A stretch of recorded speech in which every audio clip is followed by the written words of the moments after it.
हरे कृष्णा।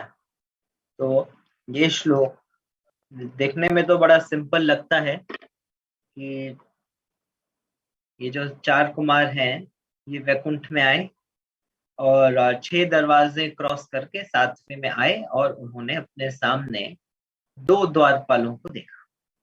खत्म। लेकिन इस श्लोक में भी हमारे सीखने के लिए बहुत सारी बातें हैं। एक्चुअली श्रीमद् भागवतम में कोई भी श्लोक ऐसा नहीं है जो कि शिक्षाप्रद ना हो, क्योंकि जब भगवान की यहाँ पे लीलाएं हो रही हैं तो हर एक श्लोक से शिक्षा मिलेगी। व्यासदेव जी जब इसको लिख रहे हैं तो कोई भी एक्स्ट्रा श्लोक नहीं लिखे। ऐसा नहीं है कि कंटेंट को बढ़ाने के लिए कुछ लिख दिया, नहीं। और जब सुखदेव गोस्वामी बैठ के सुना रहे हैं श्रीमद् भागवतम परीक्षित महाराज को, तो ऐसा नहीं है कि एक्स्ट्रा एक्स्ट्रा कुछ बता रहे हैं टाइम पास कर रहे हैं, नहीं, वो भी नहीं। तो कोई पढ़ के सोच सकता है कि ये श्लोक में तो ऐसा कुछ ज्यादा है नहीं, बस नॉर्मल सी बात है कि वैकुंठ में आए, 6 द्वार क्रॉस करके 7वें में पहुंचे, द्वारपाल खड़े थे विभूषित। खत्म। लेकिन शिला प्रभुपाद जिसके परपट में काफी सारी इंपॉर्टेंट चीजों को कवर करते हैं जो हमारे लिए काफी इंपॉर्टेंट सिद्धांत हो जाते हैं। पहला बात ये बताया गया है इसमें कि द्वारपाल जो है जब वैकुंठ में पहुंचे तो वहां पे 6 दरवाजे थे और वहां की सुंदरता से वो अट्रैक्ट नहीं हुए और सीधा वो जो है आगे बढ़ते चले, कहीं पर भी रुके नहीं। उनका अट्रैक्शन केवल और केवल भगवान से मिलने में था। यहाँ पे हम देख रहे हैं कि यद्यपि जो है ये 4 कुमार आए हैं वैकुंठ में और वैकुंठ का हर एक कोना भगवान से अभिन्न है। जब हम बोलते हैं भौतिक जगत के बारे में तो भगवान बोलते हैं भिन्न में प्रकृति अष्टधा। ये जो प्रकृति है ये भगवान से भिन्न है, लेकिन फिर भी ये भगवान की एनर्जी है। और इस एनर्जी में जो है जब भक्त जो है उसका एटीट्यूड क्या होता है, प्रेमांजन चुरिता भक्ति विलोचनेन संता सदैव हृदयेषु विलोकयन्ति यम श्याम सुंदरम चिंत्य गुण स्वरूपम गोविंदम आदि पुरुषम तमं भजामि। जब इस भिन्न प्रकृति अष्टधा के अंदर जो है वो प्रेमांजन छुरिता लगा के सब जगह पे भगवान का दर्शन कर रहे हैं भक्त लोग, जो शुद्ध भक्त हैं। तो यहाँ पे हम देख रहे हैं 4 कुमार जब पहुंच गए हैं कहां पर, वैकुंठ में, जो भगवान से पूर्ण रूप से अभिन्न है। वहां पे वो किसी और चीज से अट्रैक्ट नहीं होते हैं, सीधा जाते हैं भगवान। यहाँ पे क्यों इस चीज पे फोकस किया गया कि 6 दरवाजों के प्रति वो आकर्षित नहीं हुए? दैट मीन्स वहां पे डेफिनेटली बहुत सारी चीजें आकर्षण की रखी होंगी, नहीं तो ये पॉइंट उठता ही नहीं कि वो 6 दरवाजों के प्रति आकर्षित नहीं हुए। कुछ वहां पे होगा ऐसा आकर्षित करने वाला, तो वो नहीं हुए आकर्षित।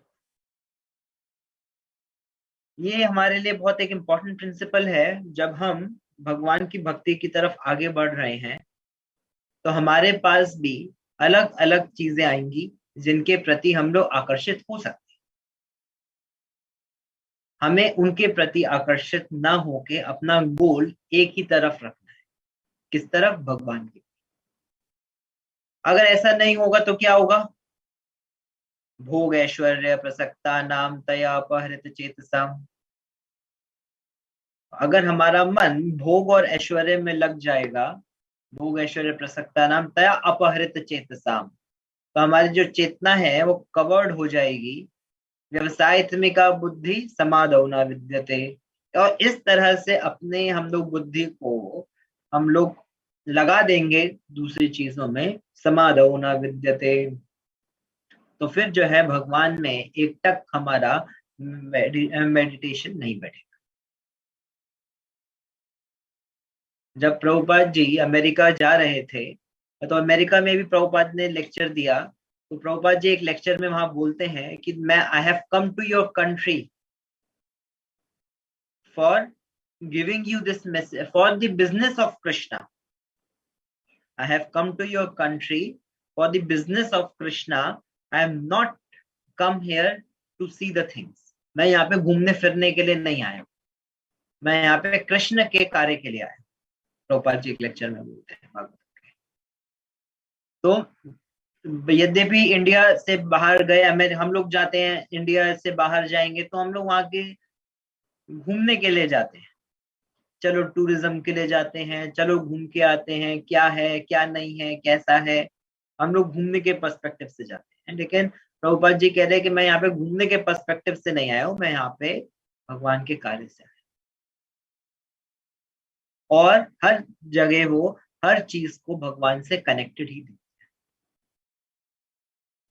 हमारी लाइफ में भी बहुत सारे ऐसे टाइम आएंगे जहाँ पे हम लोग बहुत सारी चीजों से अट्रैक्ट हो जाए।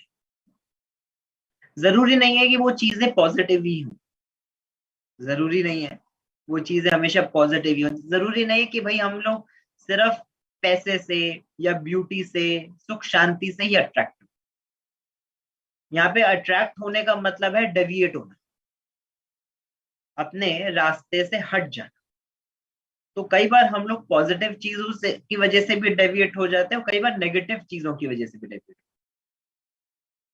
नेगेटिव चीजें कैसे? जब हमारी लाइफ में बहुत सारी परेशानियां चल रही हैं, जब ऐसे डिसीजंस लेने हों, समझ में नहीं आए कि क्या सही है क्या गलत है। आप एक चीज, आपकी लाइफ में ऐसी सिचुएशंस चल रही हैं जहाँ पे एक डिसीजन एक तरफ आगे बढ़ते तो दूसरी चीज खराब होती है, उसको पकड़ते तो तीसरी चीज खराब होती है। बहुत सारी चीजों के में आपको कॉम्प्रोमाइज करना पड़ता है। कुछ घर में प्रॉब्लम चल रही है, फाइनेंशियल प्रॉब्लम चल रही है, इमोशनल प्रॉब्लम चल रही है, रिलेशनशिप्स में प्रॉब्लम चल रही है, कोई भी रीजन हो सकता है, कोई भी रीजन एक्चुअली हो सकता है। तो माता जी जैसे सही बात बोली है, अट्रैक्शन इज एक्चुअली डिस्ट्रैक्शन। तो कोई भी ये प्रॉब्लम हो सकती है, चाहे वो अच्छी हो चाहे गलत हो, वो आपको मार्ग से डिस्ट्रैक्ट कर रहे, उसके प्रति हमें अट्रैक्ट नहीं और अपने रास्ते में बढ़ना है। अगर हम उनसे अट्रैक्ट हो जाएंगे तो क्या होगा? हम लोग जो है गड़बड़ कर जाएंगे, हम लोग इस रास्ते से डेविएट हो जाएंगे। तो जैसे हमने सुना कि जब व्यक्ति भगवान के धाम को जाता है तो जो ऐसा नहीं है कि वो जो है डायरेक्ट टू डायरेक्ट पहुंच जाता है। जब व्यक्ति भगवान के धाम को जाता है तो जो विष्णु दूत है उस व्यक्ति को पूरे रास्ते से लेके जाते हैं, और रास्ते में वो अलग अलग लोगों का दर्शन करता है। तपलोक, जनलोक, महरलोक, पितृलोक, स्वर्गलोक, ब्रह्मलोक, सिद्धलोक, गंधर्वलोक, शिवलोक, हर एक लोक का दर्शन करता हुआ जाता है। और उस व्यक्ति का जहां पर भी अट्रैक्शन आ गया उसको वहां पे छोड़ दिया जाता है। अगर व्यक्ति का अट्रैक्शन बहुत ज्यादा तपस्या करने वाला है तो वो तपोलोक में देखेगा ये लोग बढ़िया तपस्या करते हैं, तो उनकी तरफ अट्रैक्ट हो जाएगा, तो वहां छोड़ दिया जाएगा उसको।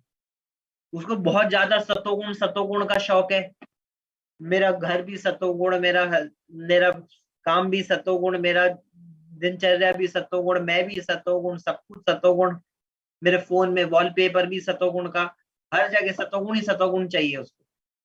तो ऐसे व्यक्ति को ब्रह्मलोक में छोड़ दिया जाए, उस ब्रह्मलोक के सतोगुण से अट्रैक्ट हो जाएगा।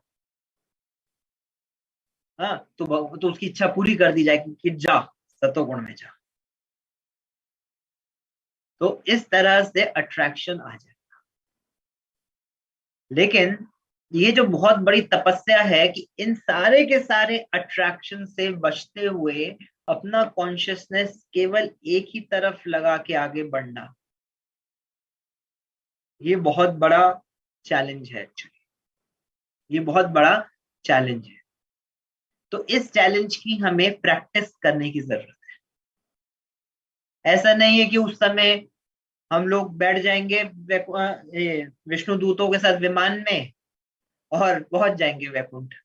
नहीं, उस समय हम जल्दी जल्दी अपनी आंखें बंद कर लेंगे, ना लेफ्ट देखेंगे ना राइट देखेंगे, आंखें बंद करके सीधा वैकुंठ, तभी आंखें खोलेंगे सीधा। उससे पहले खोलेंगे नहीं तो ना तप लोक देखेगा ना ब्रह्म लोक देखेगा ना कुछ, सीधा वैकुंठ। नहीं, ऐसा नहीं होगा। क्यों? क्योंकि हम जिस तरह की एक्टिविटीज अभी कर रहे हैं उसी का ही रिफ्लेक्शन आगे देखने को मिलेगा, उसी का ही रिफ्लेक्शन हमें आगे देखने को मिलेगा। बहुत सिंपल उदाहरण है, हम आज यहाँ पे इसी वक्त बैठे बैठे चेक कर सकते हैं कि जब हमें हमें जो है वैकुंठ लोग लेके जाएंगे विष्णु दूत, तो क्या हम इधर उधर देखेंगे या नहीं? सिंपल टेस्ट आप इसी वक्त चेक कर सकते हैं। Same right now you can check. क्या है वो टेस्ट? ये टेस्ट है, आप जो है हरे कृष्णा महामंत्र का जप कीजिए, और जप करते हुए जितना जैसे कुछ इधर उधर डिस्टरबेंस होती है, आपका मन या आंखें उस तरफ भागी है कि नहीं,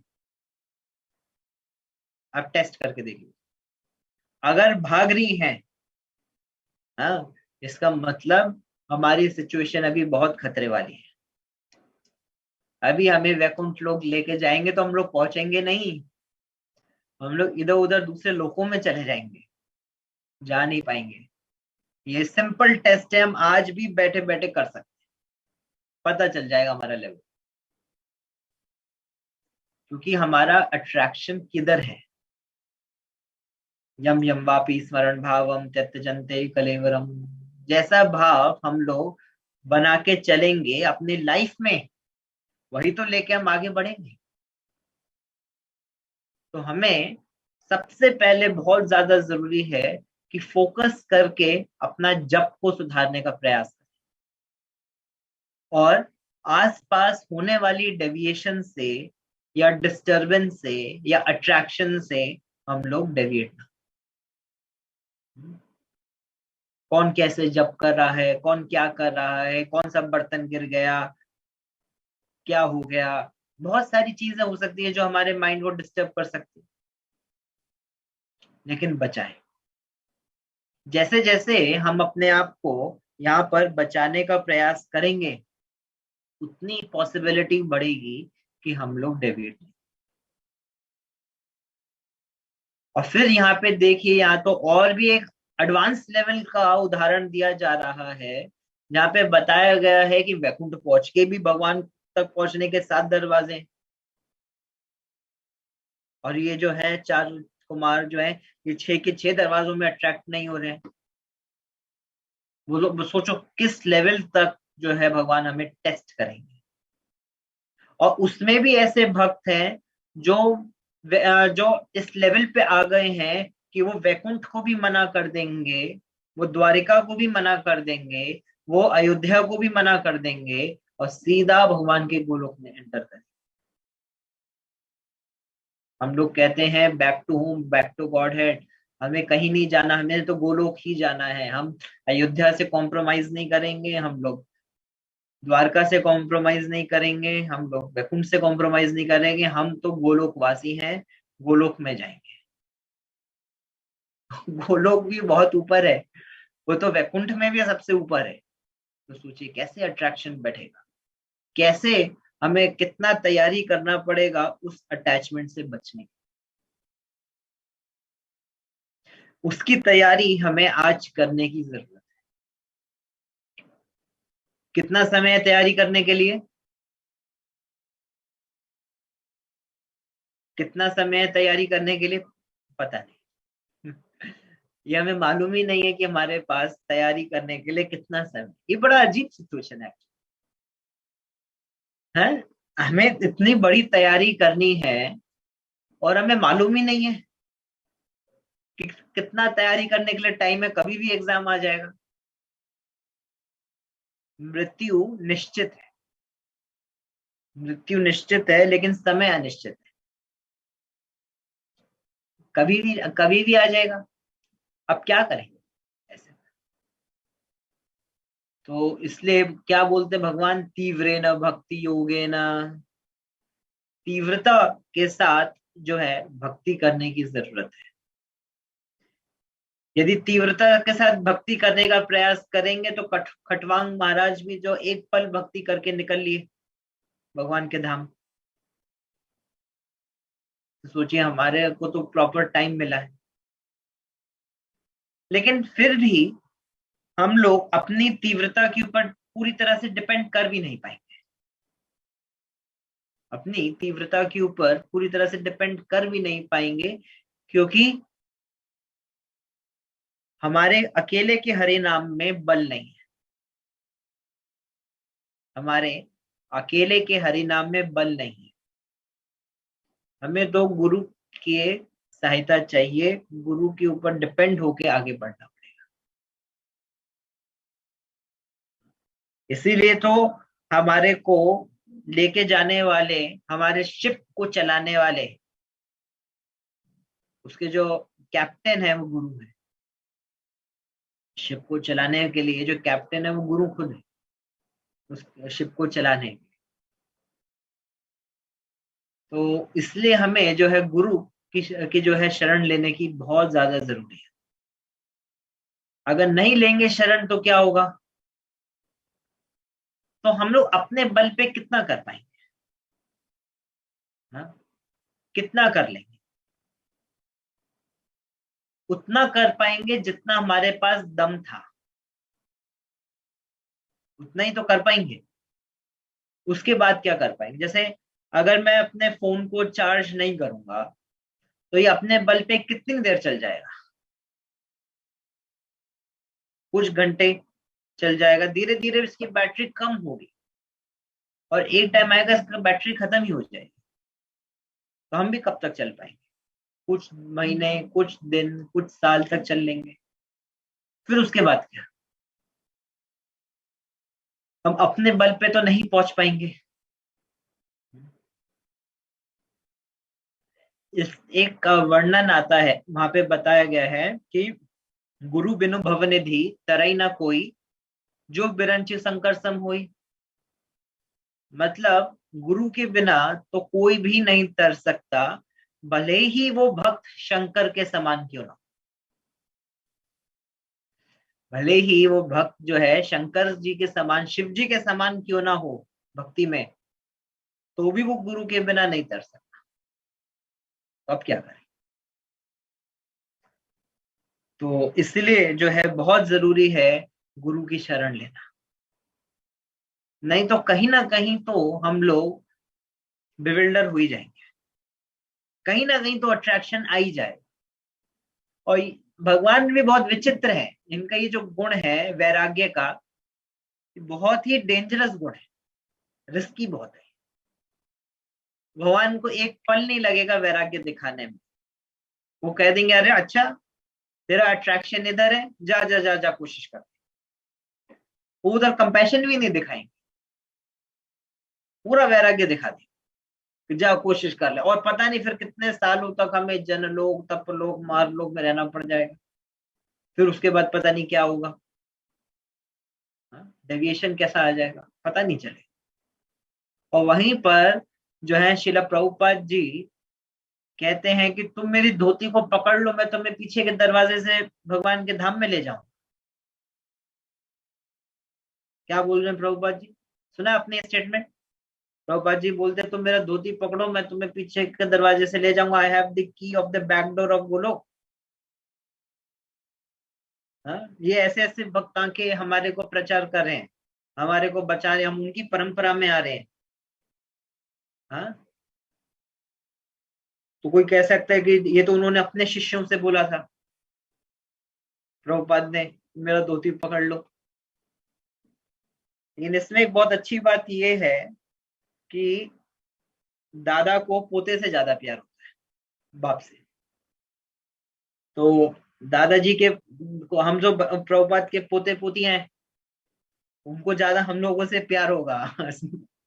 ठीक है, तो हमारे तो दादा भी स्ट्रांग है, पिताजी भी स्ट्रांग है। तो इन दोनों को हमें पकड़ लेना है और इनका पकड़ के धाए तवा पाछे पाछे, इनके पीछे भागते चलना है, ये लोग निकाल देंगे, है ना। हमारा कैपेसिटी नहीं है, लेकिन गुरु का कैपेसिटी है, प्रभुपाद जी का कैपेसिटी। तो इसीलिए हम लोगों को क्या बोला जाता है कि हमें अपना जो अटैचमेंट है वो साधु में करना है।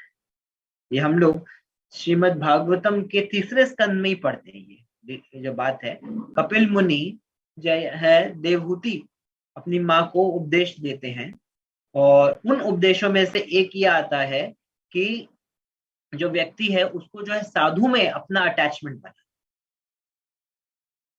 साधु में अपना अटैचमेंट बनाना है।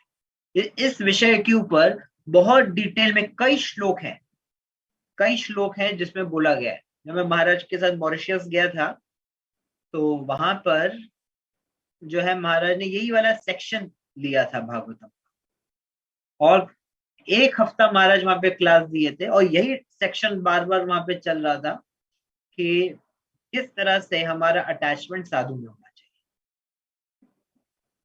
तो अगर हमारा अटैचमेंट साधु में होगा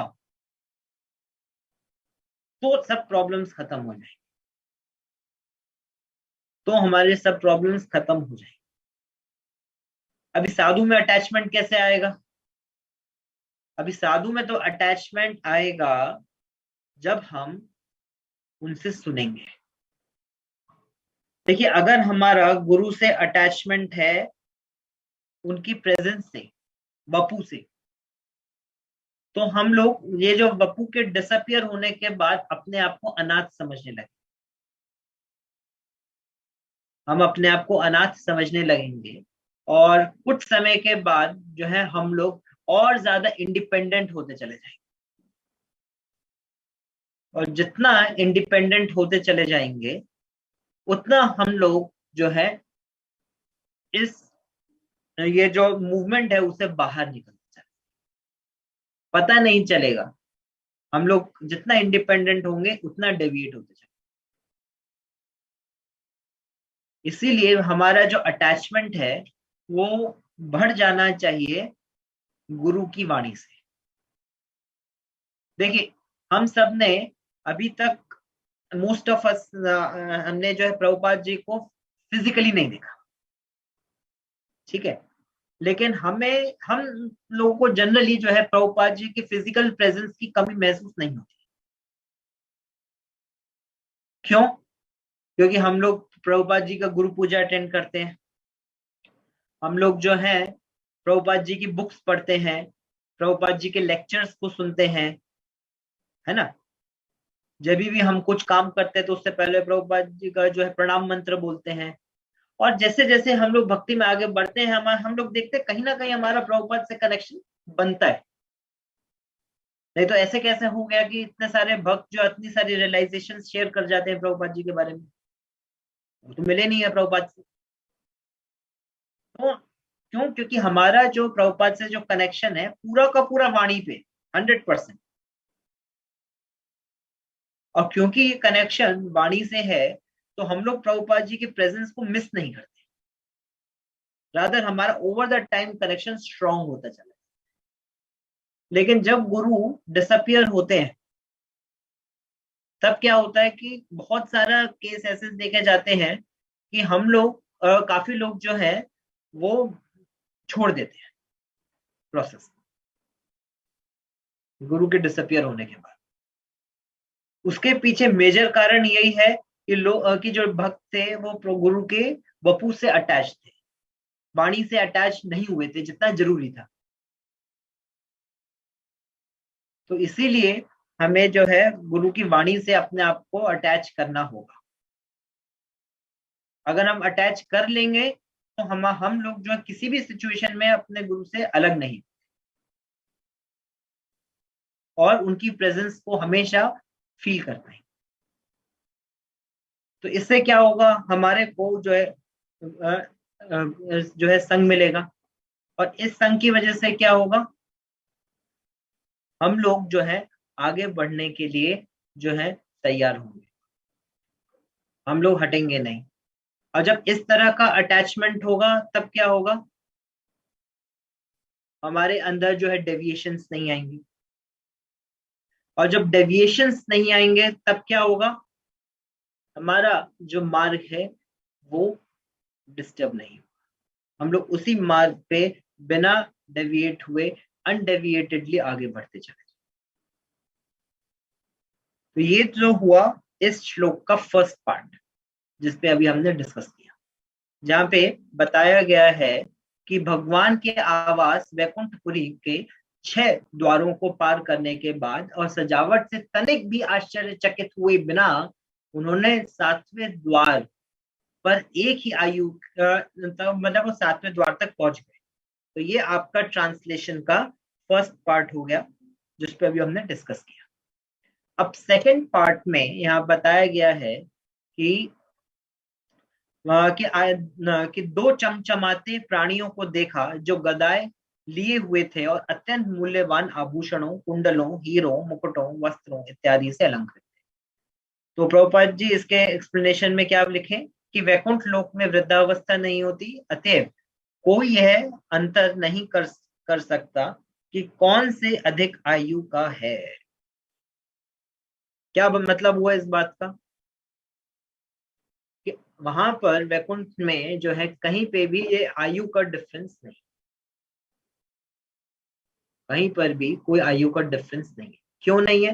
क्योंकि वहां पे जो है समय का कैलकुलेशन नहीं होता है। जैसे भगवान के लिए वर्णन आता है पुराण पुरुषम नव यौवनम च, भगवान जो है सबसे पुराण पुरुष है, भगवान जो है सबसे पुराण पुरुष है और नव यौवनम च, और वो सबसे ज्यादा क्या है, यंग है। सब एक जो है नौजवान 12 से 16 साल के आयु के व्यक्ति के जैसे दिखते, लेकिन सबसे ज्यादा पुराने। ये भी बहुत इंपॉर्टेंट सिद्धांत है हमारे लिए कि किसी को भी आयु से जज नहीं करना चाहिए, छोटा है बड़ा है नहीं। हम रिस्पेक्ट सबको देते हैं, लेकिन आयु से जज नहीं करना चाहिए, क्योंकि जो भक्ति है वो आयु पे बेस्ड नहीं होती। ऐसा नहीं है कि कोई व्यक्ति जो है 15 साल का है और एक व्यक्ति 50 साल का है, तो 50 साल का व्यक्ति जो है वो भक्ति के बारे में ज्यादा अच्छे से बता सकता है 15 साल के व्यक्ति से। नहीं, जितना अगर उस ये किस पे डिपेंड करता है, उसका स्पिरिचुअल एडवांसमेंट कितना है। इसलिए प्रभुपाद जी अपने लेक्चर्स में कई बार एग्जांपल क्या देते हैं कि अगर आपने इस जन्म में 6% भक्ति की है, तो आप नेक्स्ट लाइफ में 7% से स्टार्ट करें। तो आप नेक्स्ट लाइफ में 7 से शुरू करेंगे, फिर 8, 9, 10 कंटिन्यूअस, जितना परसेंटेज आप एक लाइफ में ले सकते हो उतना आपका नेक्स्ट लाइफ में कंटिन्यू हो जाए। तो ये हो सकता है कि जो 15 साल का व्यक्ति है उसने ज्यादा भक्ति किया हो उस व्यक्ति से जिसने जो है अभी अभी आया है भक्ति में। तो आयु से जज नहीं कर सकते। आप बॉम्बे से दिल्ली जा रहे हैं और आप कहें क्या, अरे मैं तो बॉम्बे से दिल्ली जा रहा हूं पैदल, और मैं तो 4 दिन पहले ही चल दिया था, 2 लोगों को जाना था बॉम्बे से दिल्ली 8 अप्रैल को। तो एक व्यक्ति जो है 8 अप्रैल की जगह 2 अप्रैल को ही चल दिया था, और वो पैदल पैदल जा रहा है बॉम्बे से दिल्ली, 4 दिन हो। और दूसरा व्यक्ति जो है वो 8 अप्रैल को सुबह 10 बजे की फ्लाइट पकड़ता है और 12 बजे तक दिल्ली पहुंच जाता है। तो दोनों सिचुएशंस में डिफरेंस है। वो कह सकते जो व्यक्ति पहले आया, जिसने पहले चालू किया, जरूरी नहीं है कि वो पहले पहुंच भी जाए। तो ये इस तरह से हम लोग स्पिरिचुअल लाइफ में भी जज नहीं कर सकते कौन पहले आया कौन बाद में आया, नहीं। सबका अपना अपना स्पिरिचुअल एडवांसमेंट उनकी डिपेंड करता है सिंसियरिटी के ऊपर, कितना वो उसके लिए प्रयास कर रहे हैं। तो इसीलिए आयु से जज नहीं किया जा सकता। यहाँ पे तो हम लोग 4 कुमारों को भी आयु से जज नहीं कर सकते, छोटे छोटे नंगे बच्चे घूम रहे हैं, लेकिन वो छोटे छोटे बच्चे नहीं है, वो तो सबसे ज्यादा पुराने जो है मुनि हैं, साधु हैं, उनको उनका उनकी भी आयु से जज नहीं किया जा सकता। हाँ, तो जजमेंट, ये जजिंग का जो एटीट्यूड है वो नहीं रखना है। डेफिनेटली हम लोग एज के हिसाब से एक से रिस्पेक्ट देते हैं, बट हमें जो है स्पिरिचुअल एज का भी देखना चाहिए। अब हम सोच सकते हैं कि अरे ये व्यक्ति तो मेरे से 10 साल बड़ा है एज में, 10 ही तो साल बड़ा है, लेकिन आपका साथ के जो भक्त हैं, भले ही वो आपसे भक्ति में 10 साल बड़े क्यों ना हो, लेकिन वो आपसे भक्ति में कई जन्मों बड़े हो सकते हैं। समझे? हमारे में और दूसरे व्यक्ति में केवल 10 साल का अंतर नहीं है, कई जन्मों का अंतर हो सकता है। ये भी बहुत इंपॉर्टेंट चीज है एक्चुअली, सोचा तो। क्योंकि 10 साल तो मटेरियल बॉडी का एज का डिफरेंस है ना। जिस पोजीशन पे आज वो है, उस पोजीशन में आपको पहुंचने में जन्मों जन्मों लग सकते हैं। It all depends upon our sincerity, कितना हम लोग सिंसियरिटी के साथ एफर्ट्स कर रहे हैं।